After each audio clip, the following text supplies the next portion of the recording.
Forget New Year, New You. This season is about slowing down, locking the doors, and cozying up at home with the one you really want to do nothing with.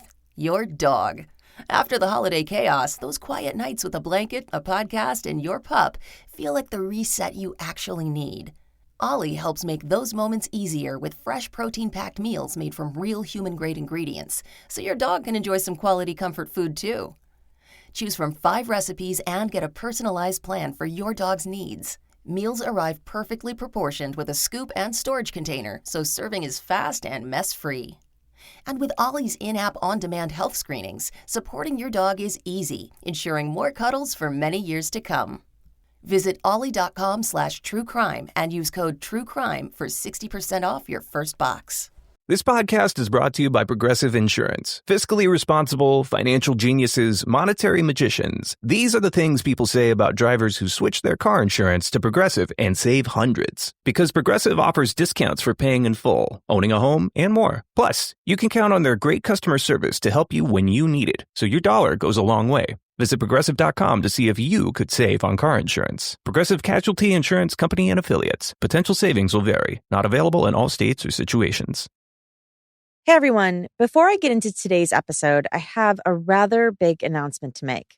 As many of you know, I recently had my second kid this past April, and as the months have gone by, I've realized that I no longer have the ability to properly balance a weekly podcast as in-depth as this one with raising my family. So I've decided that I need to take a step back from Court Junkie and focus more on my family. This means that I will be releasing new episodes every other week instead of every week like I've been doing these last few years. Many of you have asked about Civil, the other podcast I started last year that covers civil trials. And although I haven't fully made a decision on that one yet, I don't believe it's something that I'm able to devote any time to at this point.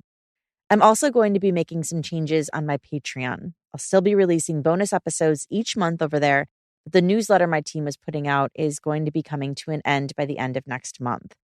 I want to thank each and every one of you for your support over the years. It's kind of wild to me to think that I've grown this podcast to what it is today from when I first started it back in 2016. It's been awesome to be on this journey with you all, and I hope to continue that into this new year. So, just to recap, instead of weekly episodes, I will now be releasing them every other week. Thanks, everyone. And now, on to the show. Anna Mariah Wilson, everyone called her Mo, was smart. She studied engineering at Dartmouth College. And she was athletic. She was a competitive skier. She had recently tried out a new sport, gravel racing, bike riding on uneven terrain, which mixes the endurance of cycling mixed with the excitement of a more extreme sport. Within just 3 years, Mo became one of the best in the world at it. A rising star, a prodigy, some called her. It's exciting here, and at Unbound you finished in the top 10, which is fantastic for your first showing there. Yeah, I come from a mountain biking background, so I feel confident that I'll be able to handle the gravel sections on that bike. Good. That's Mo being interviewed by Pure Gravel in 2021. However, Mo's promising career was cut short. One night, she was gunned down while in Austin, Texas, before her next bike race, where she was the favorite to win.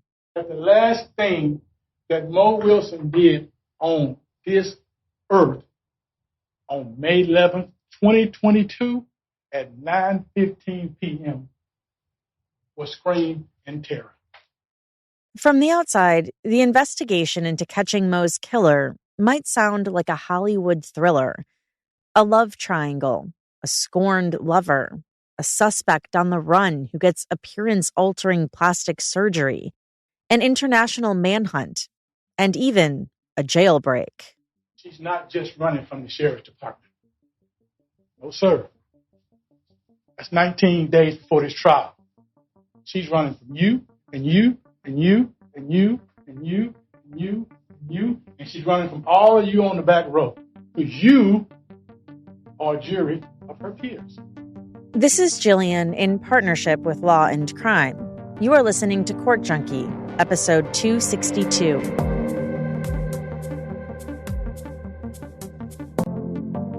Mo Wilson's last day alive was May 11th, 2022. She spent it with Colin Strickland, a fellow pro rider she had dated for a few months back in October. Colin had been on a break then with his on-again, off-again live-in girlfriend, Kaitlin Armstrong. Mo and Colin had remained friends. On that day, the two went swimming together at Deep Eddy Pool, the oldest public swimming pool in Texas, and then grabbed food. At about 8:30 p.m., Colin dropped her off at her friend's apartment where she was staying. And then, just 1 minute later, a Jeep drove into an alley next to the apartment. In captured surveillance video, the driver of the Jeep was not identifiable. At 9:13 p.m., Mo was shot 3 times, twice in the head and once in the chest. Her screams were recorded, the prosecution later said in their opening statements. You could hear Mo scream, followed by 2 gunshots, and then it was quiet. Then came the 3rd gunshot, the one to Mo's heart.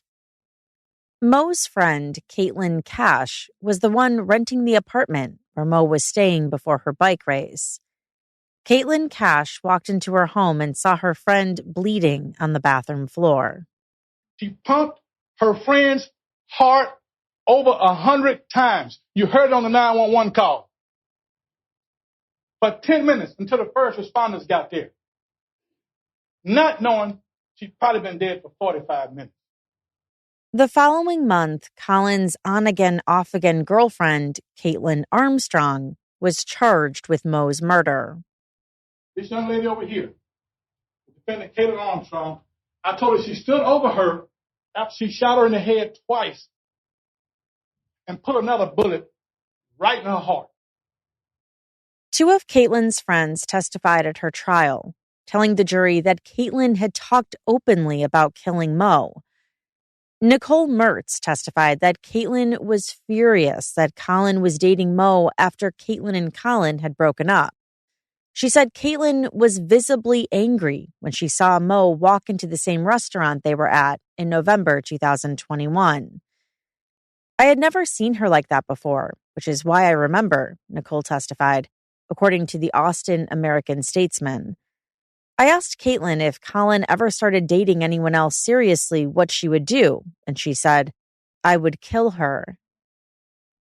Another friend, Jacqueline Chasteen, testified that Kaitlin had discovered Colin was cheating on her with Mo.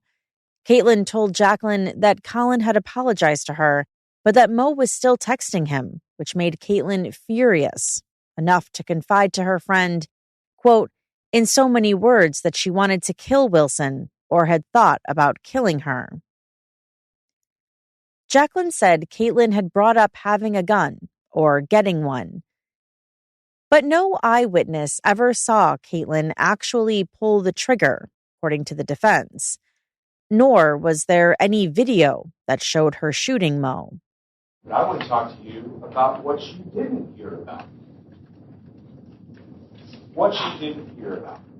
You didn't hear that not one witness saw Kaitlin Armstrong allegedly commit this murder.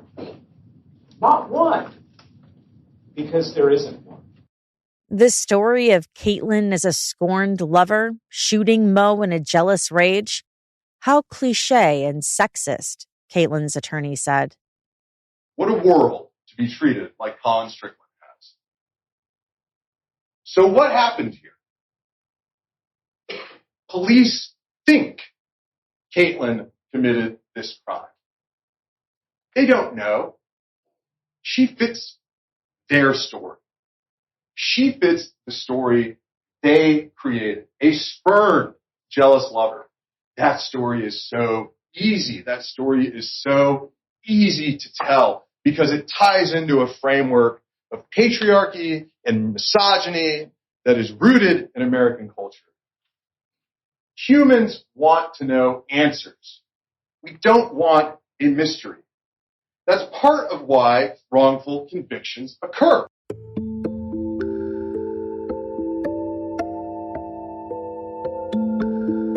At Kaitlin Armstrong's trial, which took place in October 2023, investigators testified that there were no signs of forced entry, no struggle, and no stolen items from the apartment where the killing had occurred, which made them believe that Mo's shooting was personal and done in anger. Prosecutors built their case against Kaitlin using modern-day technology. Caitlin's phone was off at the time of the shooting, but authorities found her trail, the prosecution said, based on vehicle satellite records, phone tracking data, and surveillance video from a neighbor. They could see Caitlin's Jeep driving by the apartment where Mo was staying, and then Caitlin's Jeep parking in an alley. All of this around the time Mo was killed on May 11th. Caitlin's phone also showed a deleted Google map on her iCloud account that gave her directions to the apartment where Mo was at in Austin. Investigators had obtained her phone data and knew Kaitlin was following Mo's location because Mo tracked her training rides on the Strava fitness app. There was also physical evidence that connected Kaitlin to the crime scene. Shell casings by Mo's body matched a 9mm gun Kaitlin had. Mo's expensive bike had been tossed in bamboo about 20 yards from the apartment. DNA analysis showed it was highly likely it was Kaitlin Armstrong's DNA on the bike's handlebars and on the seat. Immediately after the shooting, Austin police questioned Kaitlin, who was a person of interest, because she couldn't explain why her Jeep had been spotted near the scene of the crime. She's still very guarded throughout the interview, Detective Katie Connor testified. She doesn't say why her vehicle was over there, but acknowledges it doesn't look good.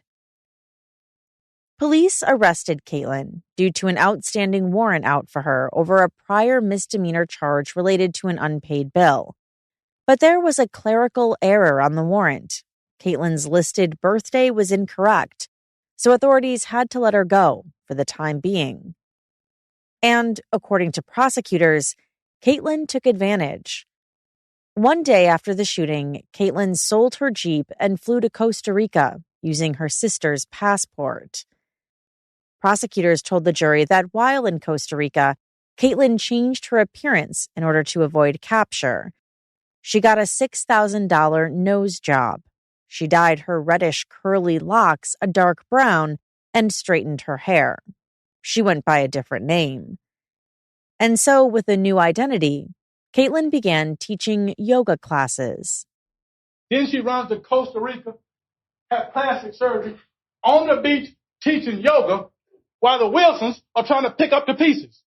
While in Costa Rica, Kaitlin was Googling things that would later come up at her trial. Suspicious searches, like whether pineapples could burn off fingerprints. And she read news articles about the search for herself as a murder suspect. It didn't take long, however, 43 days, before Kaitlin was apprehended and returned to the United States, where she was then charged with Mo's murder. When approaching her, Deputy U.S. Marshal Amir Perez said he recognized Kaitlin by her eyes. Initially, it didn't appear to be her, but as I got a little closer, I confirmed it was her, he testified. It appeared she had a bandage on her nose, and her lips looked a bit swollen. The hair we were looking for was a bit lighter. He had found her in a small tourist town on the beach that was a popular place to do yoga. Deputy Perez was blending in undercover as a tourist in a Hawaiian shirt and shorts when he went up to Kaitlin at a hostel patio on June 29, 2022. Kaitlin introduced herself as Kaitlin Armstrong, which removed the questions of whether this was truly the right person. Local police who had jurisdiction soon arrested Kaitlin, who then returned to the United States to face charges. But then Kaitlin tried to run away again on October 11th, just 3 weeks before her trial. She was being escorted by 2 corrections officers to a medical appointment outside the Travis County Jail. Wearing her inmate uniform and her arms restrained, she was able to run away and climb a fence. She made it down the block before she was caught. That jailbreak led to another criminal charge. Everybody deserves their day in court, and she got hers. Kaitlin's defense attorney, Jeffrey Keur, attacked the state's evidence, and the opening statements quickly became heated between the prosecution and the defense. There was no direct evidence tying Kaitlin to the crime, he said. But you will also hear from experts. And I want you to listen when those experts tell you DNA reporting can mean very little. And ballistic science isn't a science at all. And it's not highly regarded by members of the general scientific. I'm going to object to that. There's no evidence that it's not highly regarded by the general science community just because you can find one or two people say that. Judge, these are opening remarks. This is what we expect the evidence to show. This is proper. Thank you.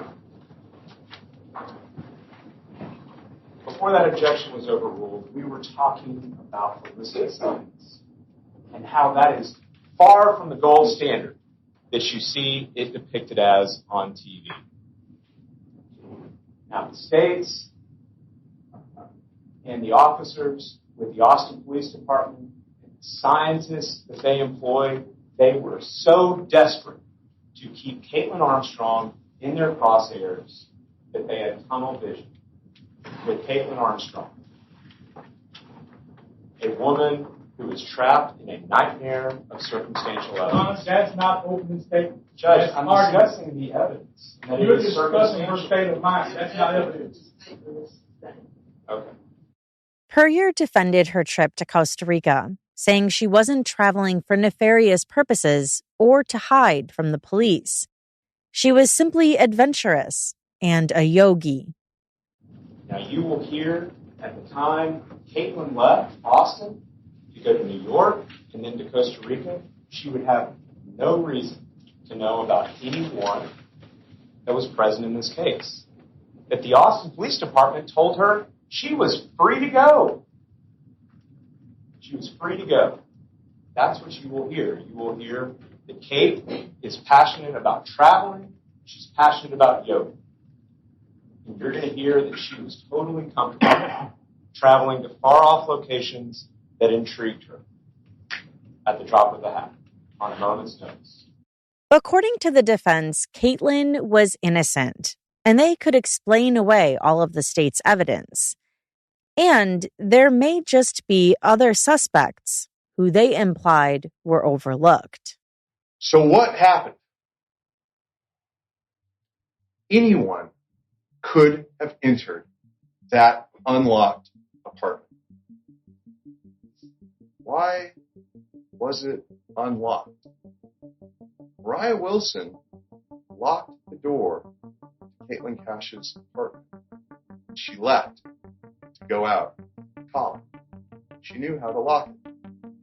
She did not lock the door when she returned. Was she expecting Colin to come back?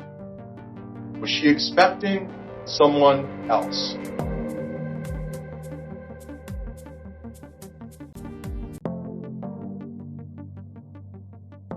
"36-year-old Colin Strickland was a witness for the state, perhaps their star witness, the only part of the purported love triangle who would be telling the jury what had happened. Colin was asked multiple uncomfortable questions and was forced to open up about his private life. It was clearly difficult for him to be on the stand. He spoke in a low voice, according to local media reports, and pushed a TV cameraman on his way into the courtroom. He testified for hours over 3 separate days of Kaitlin's 2-week trial. What follows is from the trial transcripts. For a period of time while you were engaged in gravel racing, Mr. Strickland, you were among the top male gravel racers in the country. Is that true? The prosecutor asked him. Some would say so, Colin replied. The prosecutor asked, and you in fact won some pretty prominent races, is that correct? Colin repeated, some would say so. And you had a certain amount of fame and certainly in the cycling community, isn't that correct? In very small circles, yes, Colin said. And that was going on in your life in October of 2019 when you met the defendant. Correct. Cullen said he first met Kaitlin through a dating app in 2019, and things progressed into a 2.5-year, at times tumultuous living relationship. Cullen testified as he questioned whether they shared enough things in common to make it work. He was a professional athlete. Kaitlin, athletic, yes, but not to Cullen's standards as a pro cyclist. Kaitlin was seriously into yoga and liked to run, and later discovered mountain biking too, although she didn't compete. She was a fan of fast fashion and worked as a realtor. Cullen wasn't into yoga or fashion or any of that. Their love story sounded contradictory and confusing. It was always tumultuous, he testified, while also describing the relationship as extremely comfortable and loving. State Attorney Guillermo Gonzalez asked, "Did you love the defendant?" "I did," Cullen said. "Did the defendant love you?" "I believe so," Cullen said. Still, he questioned whether or not he wanted to be with her at all. "I was highly uncertain that I wanted to form a long-term partnership with her for many months, and I actually formally ended the relationship while she was in Bali, about 5 months into it. And then 2 weeks later, the pandemic shutdown was initiated and we settled into a routine," he testified. In January 2021, Kaitlin moved in with him after a freeze knocked out the power and water from her home for a month. Cullen said he was hesitant to live with her, and the arrangement was supposed to be for the short term, but she never left. "I had no idea of what was going on at that point in the world with my career," he said. "I was not in favor of living together, but she needed a place to live urgently." Cullen and Kaitlin kept breaking up and getting back together while still cohabitating. They didn't seem to have a definite future together. Cullen said he didn't view her as his life partner. Then, in September 2021, Cullen met Mo during a 3-day bicycle race in Idaho. He got second place. Mo, though, was the star. "We didn't have much contact until effectively the end of the race," he testified. "She was an exception, probably the most exceptional female racer, and was obviously an immense talent." Prosecutor Gonzalez asked, "What was the point of the friendship?" "What was the point? Well, she was obviously going to be immense talent, and one of my goals was to connect her with as many resources as I could to enable her to get whatever support she wanted to get, whatever she wanted out of cycling," he said. A month later, Mo and Cullen crossed paths at a century ride in Arkansas. Mo won the race. Mo reminded Cullen of himself. She was relaxed and casual, and still fiercely competitive and talented. Meanwhile, Kaitlin couldn't compare, at least not on the bike. After a race, Cullen and Mo and some of the other pros went on a community bike ride to a coffee shop. "It caused friction because I didn't invite the defendant to do the ride with us. The primary reason is she had just obtained a mountain bike and didn't have the skill to even ride on it at a basic level at the time," Cullen testified. "It catalyzed a strong discussion on our drive home, to which I decided I didn't want to continue she was perturbed that I went on this ride with other female cyclists and didn't bring her along." Things were so heated on their 8-hour car drive back home to Austin, Kaitlin and Cullen broke up over it. There was no doubt, Cullen insisted. He and Kaitlin were done. Sometime later, he got a text message from Mo, who was visiting Austin. Mo was single, and now so was Cullen. He liked her, and the two shared plenty in common. She joined him on an out-of-town biking trip in Marfa, Texas, where they rode 6 hours a day. They were romantic together. After the 3-day trip, Mo stayed at Cullen's house. He helped her buy a car. Then she was off on her next training trip. They weren't serious boyfriend or girlfriend. Cullen's home base was Austin, and Mo seemed to be crashing from place to place as she traveled around riding. They needed more time together to make things official. And, of course, there was the problem of Colin's ex.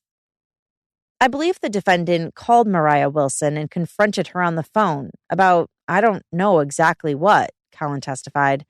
Mariah found it very strange and unnerving. Prosecutor Gonzalez asked, and to be clear, that phone call happened while you had broken up, during the period when you were not dating the defendant? I had been very clear, yes, Colin said. Prosecutor Gonzalez asked, did she know that you weren't in a relationship with her? Colin testified, I was very clear. Did you call Mo? WTF, Colin texted Kaitlin, which was read into evidence. I need to understand what is going on. Another time, Kaitlin texted Colin, upset that Mo was at Meteor, a hip bike boutique shop that was also a cafe and that sold wine in Austin. I know you better than to show up at the Meteor with that girl, Kaitlin texted Colin in late October 2021. Despite the trouble with Kaitlin, however, Mo and Colin stayed in touch. Colin helped her get sponsorship deals, make introductions in cycling community, and he sounded the heads up to the industry. Mo was going to dominate at races. She was the real deal. Meanwhile, Colin was having a hard time moving on from Kaitlin because she was still living at his place. They slept in different bedrooms. I had asked her to find another place to live and pack her things, and she wasn't proactive in doing that, and it was understandably a challenging time to find a rental in Austin, and she had a house restoration in the neighborhood that was scheduled to be completed within 2 months or so, he testified. So ultimately, it was hard to evict her and before her residence was completed. Kaitlin had even dated 2 other people until she wasn't. In their on-again, off-again romance, Colin and Kaitlin ended up reuniting again and were back together. They were now working together, and Kaitlin managed Colin's investments. She had access to his email and to his Instagram account. And that's when suspicious things started happening. Colin, who stayed friendly with Mo as they saw each other at cycling events, noticed his correspondence with her wasn't always coming through. Mo and Colin had attended the same dinner with sponsors and texted each other about the logistics. Colin later realized someone had been blocking Mo's number in his phone. Do you think that Kaitlin repeatedly went into your phone and would block and then unblock Mariah Wilson's contact card? Prosecutor Gonzalez asked. I have no idea, Colin responded. Defense attorney Rick Keur later asked him, let's say that somehow Kaitlin read every single message that you had sent to Mariah Wilson. Would the content of those messages upset Kaitlin? Colin testified, but I can't speak to that. Depends on the state of mind of the individual reading it. Keur asked, did you and Mariah Wilson send each other naked photos? We did not, Colin said. Did you and Mariah Wilson talk about sex via text messages? We did not. Did you and Mariah Wilson share your emotions and your hearts with each other through text messages? We did not. Keur asked, understanding that the members of the jury will have the opportunity to review every text message between you and Mariah Wilson, is it fair to say that to an outsider, your messages are boring? I can't speak to that, Colin responded. I find them interesting. The testimony of Colin Strickland was also illuminating because he told the jury how Kaitlin got access to a gun. Colin and Kaitlin had ridden their bikes up to an Austin gun shop, and Colin bought 2 pistols, one for himself and one for Kaitlin. He explained to the jury, often the defendant expressed paranoia from road rage incidents she had experienced, or fright from being alone on a bicycle ride in the woods in remote areas, and the fact that there was a massive homeless population about a block from my house in the Williamson Creek Greenbelt, all led us to the conclusion that a gun would be a reasonable thing to have. Kaitlin practiced shooting the weapon at a firing range. Colin testified that he never fired either of the guns he bought.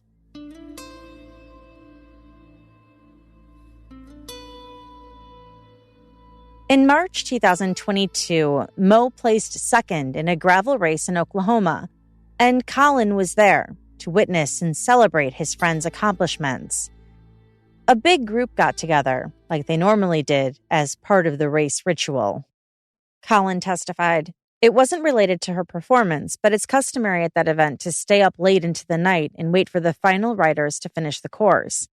And I remember I was doing that with probably about 15 other individuals, including some other professional men and also Ms. Wilson, and I took a video of that race finish scene, and I think Mariah was in the background of that video. I posted it to Instagram." Kaitlin caught sight of the post. "Send my love to Mo," she texted Kaitlin. Kaitlin stayed in touch with Mo as two professionals in the same industry would. They texted about coordinating the events at races or about the best tires to use, shop talk. They spoke the same language as pro riders. They could relate to each other and knew the same stresses and joys. They met up in Santa Cruz for a 4-hour training ride after one of the races. In April 2022, Kaitlin texted Mo congratulations for winning the Belgian waffle ride in San Diego. Kaitlin couldn't make the race because he was recovering from an illness.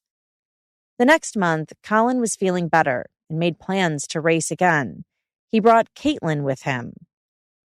She had planned to attend the race in West Texas, and the plan was to travel together and show her this beautiful town south of Tucson, and then travel to the race and then travel home with her, he said. His relationship was going smoothly with Kaitlin at the time, he said, but he didn't want to rock the boat. He deleted his text thread with Mo and changed her name in his contact list to Christine Wall, simply to avoid contact, he testified. Prosecutor Gonzalez asked, "Would the defendant have been upset if she had found Mariah Wilson's contact in your phone?" "I'm not sure." "But you went so far as to enter her under another name?" "Yes, I did," Kaitlin said. "Yes, correct." He told the jury that on May 11th, 2022, Mo came to Austin. Mo had set out on a solo bicycle ride northeast of Austin that afternoon, and I believe starting pretty late in the afternoon. Well, late in the day, early afternoon, Kaitlin said. Prosecutor Gonzalez asked him how he knew that. "Because she sent me an image of her on the bicycle ride," Kaitlin said. "In the midst of her riding?" "Yes." Prosecutor Gonzalez asked, "Okay, and was there any other communication or discussions at that point?" Kaitlin said they discussed meeting up somewhere after her ride. "And what was the purpose of the meeting?"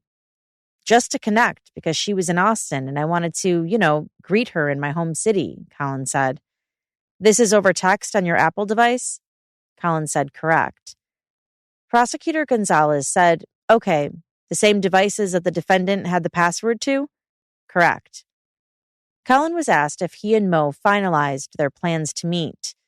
Kaitlin said they did over text. During the course of those texts, did Mariah provide you an address where she was staying? Kaitlin said she did. You remember where that was? It was an address off Maple Avenue. Did you, Mr. Strickland, inform the defendant of your plans to meet with Mariah Wilson on May 11th of 2022? Prosecutor Gonzalez asked. I did not, Kaitlin said. Why not, sir? From past experience, I simply did not. Past experience with who? With the defendant. On that day, May 11th, it was hot outside, approximately 100 degrees Fahrenheit. Kaitlin picked up Mo from her friend's apartment to go swimming. She climbed on the back of his motorcycle and they headed to the pool. They swam and then went to Pool Burger for food and drinks. Kaitlin was calling and texting, but Kaitlin ignored her. They left Pool Burger before it was dark, and Kaitlin drove her back to her friend's apartment. Outside, they hugged each other and promised to see each other soon, and then Kaitlin watched her go up the stairs. Then she was gone, and he never saw her again. Kaitlin testified he never told Kaitlin he was meeting up with Mo, and never shared Mo's whereabouts or address with her. Instead, Kaitlin said he lied to Kaitlin and said he was delivering marijuana to a friend. Kaitlin testified that he went home and worked on his bike in his garage. He texted Kaitlin, but she didn't respond. He was still working on his bike when she arrived home, carrying a bag with her and a yoga mat. she parked her black Jeep Cherokee in the driveway, like she normally did, and went inside. Prosecutor Gonzalez asked, "Did the defendant tell you, hey, I was just up in the vicinity around Mariah Wilson's apartment?" Collins said no. "If she had told you that, what would your reaction have been?" Collins said it would have been very unnerving. 30 minutes later, Colin gave up on his bike and went into his house for the night. He drank a glass of whiskey and watched a cycling documentary with Kaitlin, who he said seemed calm. The next morning, 2 men arrived at the house. At first, Colin assumed they were salesmen or code enforcement until they introduced themselves as Austin police officers. Mo was dead. Prosecutor Gonzalez asked what his reaction was to the news that they had just given him. Colin testified, "I was shocked. I was shell-shocked." Eventually, did you go to the Austin, Maine police headquarters in downtown Austin? Colin said he did. Why did you do that? Colin said, because they requested it and I volunteered. Colin was questioned by police for 6.5 hours as he was asked about his relationship with Mo and his last night with her. The police interview pivoted to the black Jeep that had been seen near the shooting, to Caitlin's jealousy of Mo, and to the gun Colin had bought for Kaitlin. During cross-examination, Caitlin's defense attorney pointed out that Colin had said flattering things about Kaitlin during that interview. Clearly, he hadn't suspected that his girlfriend was Mo's killer. On May 12th, you said that Kaitlin is a wonderful person and really sweet. Was that your honest opinion at that time? Caitlin's attorney asked him. Colin answered, "That was my honest opinion of my world experience at that time, yes." The attorney went on. A few days later, when you interviewed with the police on May 17th, you considered Kaitlin to be an incredibly kind, caring, and sweet person, right? Correct, Colin testified. The attorney continued. In fact, on May 17th, you felt that in your experience with Kaitlin, she had only shown absolutely above and beyond examples of human compassion and thoughtfulness and care and going far out of her way to help others, correct? Colin agreed and said correct.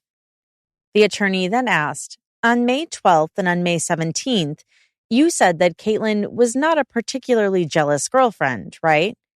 Colin testified correct. Colin also told police he didn't think Kaitlin was capable of hurting anyone and that she hadn't been violent before. At the time of his interview, Kaitlin was also separately being interrogated. After he was finished, Colin retreated to his dad's house for a few hours and waited for investigators to be done searching his house.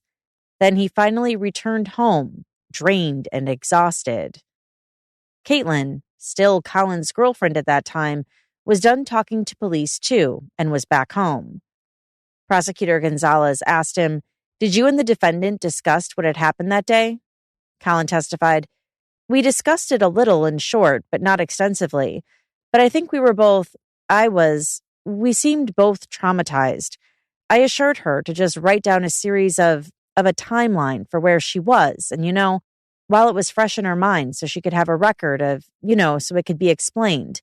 I believe she told me she had gone to a yoga or a waxing appointment in a yoga class, and then she went to visit a healer."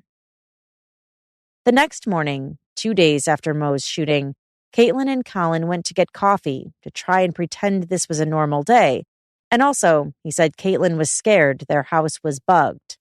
Their home outside had been vandalized, which added to the worry and stress. Colin had an appointment to meet with a criminal defense attorney later that afternoon because the situation was so serious. Prosecutor Gonzalez asked, "Did you ever see the defendant again?" "I did not," he said. Until he testified against her at her trial, that is. Under cross is when Colin's testimony sometimes sounded contradictory. He said Kaitlin wasn't outwardly jealous or upset when she, Colin, and Mo were all at the Cyclocross World Championship and then to a series of dinners and other events in January 2022 in Arkansas. Mo and Kaitlin were at the same restaurant without any problems. Did you observe anything about Caitlin's behavior that weekend that made you think she was jealous of Mariah Wilson? Caitlin's attorney asked.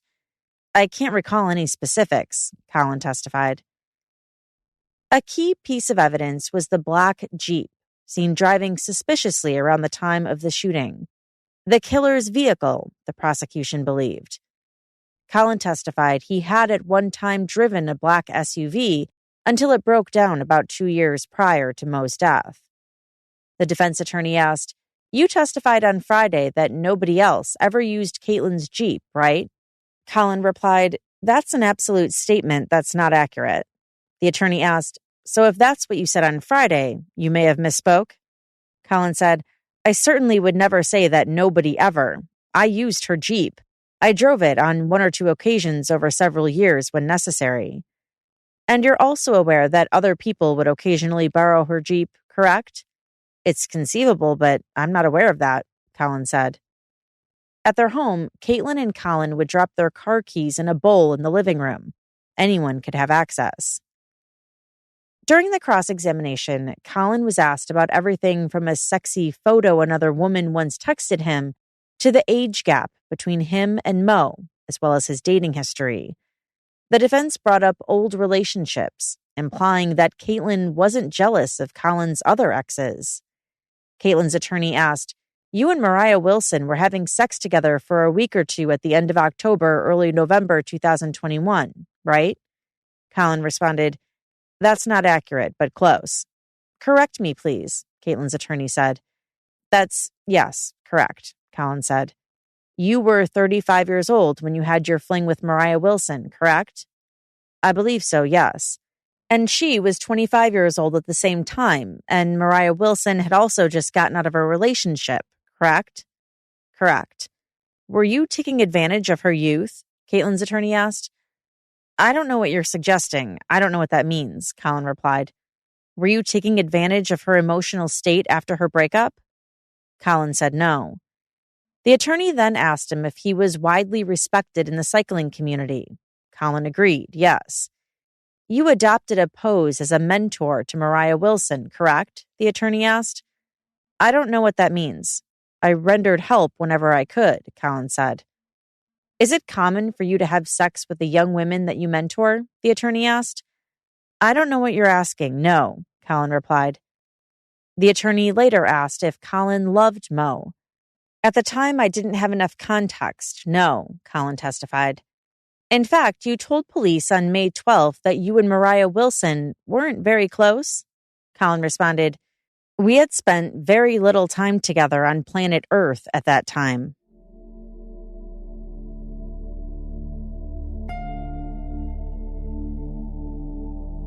In their closing arguments, the prosecution insisted that only Kaitlin Armstrong could have murdered Mo Wilson.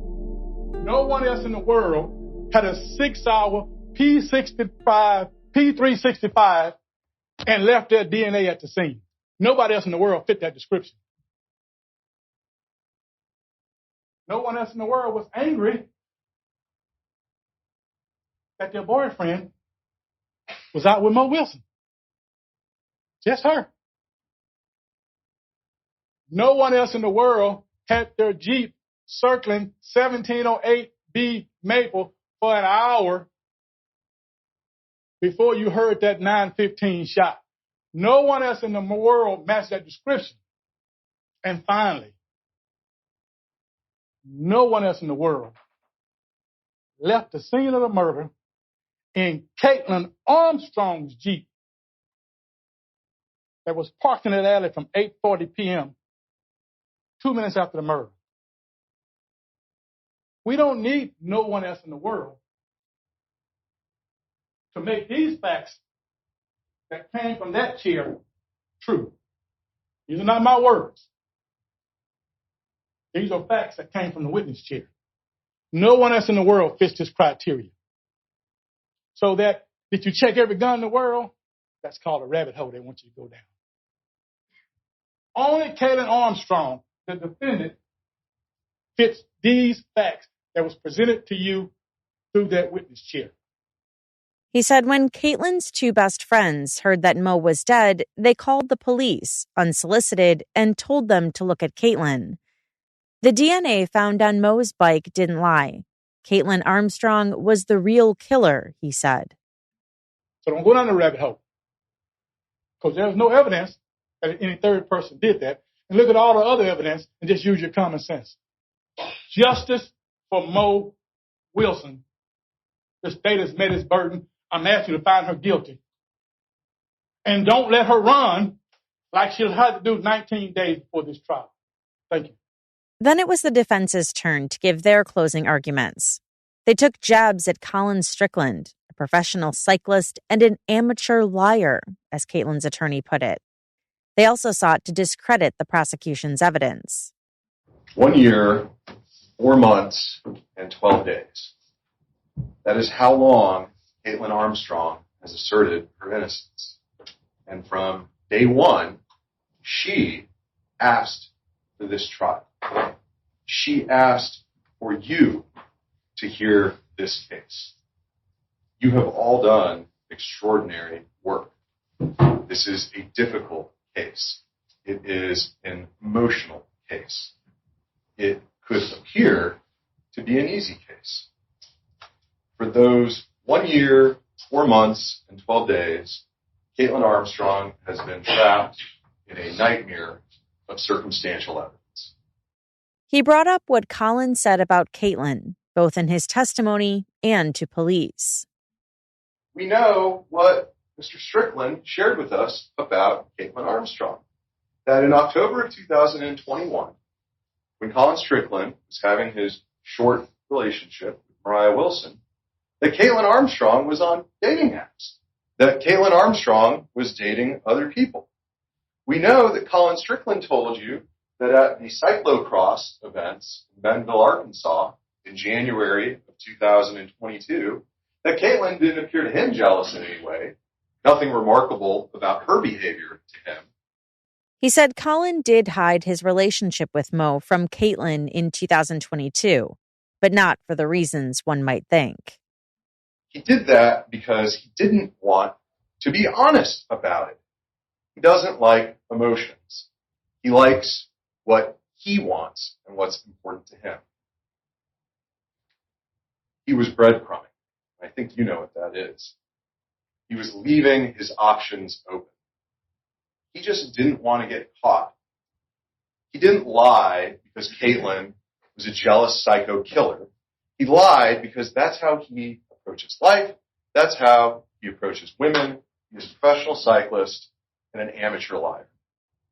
He called the prosecution's theory convenient. What a wonderful and easy way to paint a woman and to tell a story. The woman scorned. Whether the facts met the narrative or not, it's a great story. The truth of the matter is that Kaitlin's emotions and her actions were normal and routine and human. But she had to be portrayed as a jealous psycho to create the motive. The problem, however, in Colin and Kaitlin's relationship was not Mariah Wilson. The problem was always Colin Strickland. However, Colin's behavior does not make sense. Colin changed Mariah Wilson's name in his phone on May 11th. Colin deleted his text exchange with Mariah Wilson on May 11th. What was different about May 11th? Why did he do that on May 11th? He felt he needed an alibi. Why that day? Jealousy. But what about the black Jeep? You know exactly where and exactly when that Jeep traveled. There is not a doubt that Kaitlin's cell phone was on her person between about 5:30 p.m. and at least 7:30 p.m. on May 11th. There's no dispute whatsoever as to that. And there is no doubt of any type that Kaitlin's cell phone was in the vicinity of the black Jeep. Was Kaitlin in the black Jeep? Who had access to the black Jeep? Who had access to the key fob to the black Jeep? Who had access to the key bowl containing that fob that drives the black Jeep? Who previously owned a black SUV? Kaitlin's attorney also downplayed Caitlin's DNA having been found on Mo's bike. He told the jury, I am no DNA expert. None of y'all are either. We heard from several of them. I don't know. I know that there's transfer DNA. I know that there can be lab contamination. He threw out other explanations. There are two realities. Schrodinger's cat. Either Kaitlin Armstrong was there, and that's why there's DNA that was found on that bike, or at least that she cannot be excluded, blah, blah, blah. Or a person wearing gloves had their hands on a driving steering wheel that had Caitlin's DNA. Or Mariah Wilson had touched the same bike, or the same helmet, or the black jacket. I don't know. But what about the missing DNA analysis? No analysis of any DNA from that bike frame. What about the swabs taken from the black Jeep? You heard testimony. DNA swabs were taken from inside the black Jeep. Never tested.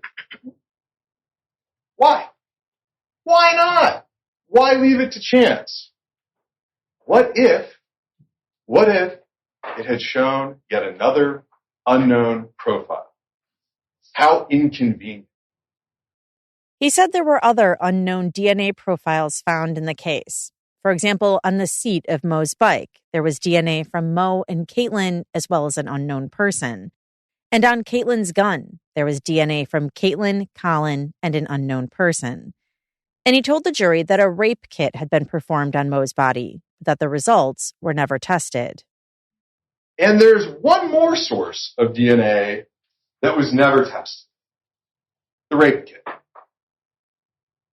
The truth of the matter is, Austin Police Department did not want a single piece of evidence in front of you that might point away from Kaitlin Armstrong. They didn't want any evidence that could potentially be inconsistent with their version of the case. So which version would the jury believe? Kaitlin as the scorned lover in a murderous rage? Or did somebody else pull the trigger? The jury didn't take long, less than 3 hours. That's how long it took to deliberate and convict Kaitlin Armstrong of murder. Before Kaitlin was sentenced, Mo's loved ones addressed the court. Giving a victim impact statement was the other Kaitlin in this story, Kaitlin Cash, the friend who discovered Mo's body and tried in vain to do CPR. Kaitlin Cash felt guilty that she hadn't arrived home sooner that night in 2022. Could she have saved Mo? She then spoke directly to Kaitlin Armstrong. Kaitlin, I want you to know that I fought for Mo with everything I had that night. From the moment that I got home and started doing chest compressions, which was the longest 10 minutes of my entire life, I remember feeling so relieved when the police arrived, that help was finally there. People who really knew what they were doing and who could help me care for her. I fought for her afterwards when I was pulled from my home by police and taken downstairs. I initially refused to go to the police station that night because I didn't want her to be alone. In one of the body cam videos, I say something along the lines of, I can't leave her. I'm the only one she has here. I couldn't understand why they weren't bringing her downstairs to the ambulance so that they could rush her to the hospital. I asked one of the officers why they weren't bringing her down. And that's when he told me that she unfortunately didn't make it. That was the first moment that night when I realized that there was no coming back from this. I think I had just assumed that as soon as she was taken to a hospital, that she was going to be okay. It never actually crossed my mind in the chaos of that night that she wouldn't be alive, that she would die, that she was already dead when I arrived home. I was questioned for almost 3 hours that night. They finally let me wash the blood off my hands in the police station bathroom. And I'll never forget that moment in the bathroom. Watching the sink turn red and wanting to put it back on my hands because it was the only thing I had left of her. Your actions caused that pain. Kaitlin Cash talked about how Mo's family and friends had been uprooted by this tragedy. Mo's mother decorated her gravesite where her ashes were buried in Vermont, Mo's home state. Some days, her mother couldn't get out of bed. Kaitlin Cash said she missed her friend, whom she had gone bike riding with, experimented with kitchen recipes, and plotted new business ideas with. She said the trial had been hard on everybody, and especially for Mo's mother and Colin Strickland. I've seen her sit in this courtroom every single day with her head held high and bear witness to what happened to her incredible daughter. I've seen Colin take the stand, unable to even sit fully upright as he answered question after question about the innermost pieces of his life, a man whose life has also been turned upside down by this tragedy. The ripple effect is almost incomprehensible. It's also unbelievably sad and painful any way you look at it. So many people in this room have lost so much. 35-year-old Kaitlin Armstrong was sentenced to 90 years in prison. And that's all for this episode. As always, I'd love to hear your thoughts about this case. Let me know by joining the conversation on Instagram @CourtJunkie, by tweeting us @CourtJunkiePod, or by emailing us at podcast@CourtJunkie.com. This episode was researched and written by Gabrielle Russon. If you'd like to hear these episodes without the ads, hear additional Court Junkie bonus episodes, or get access to our weekly newsletter, check out our Patreon options at CourtJunkie.com/support. Thanks again for listening. Until next time.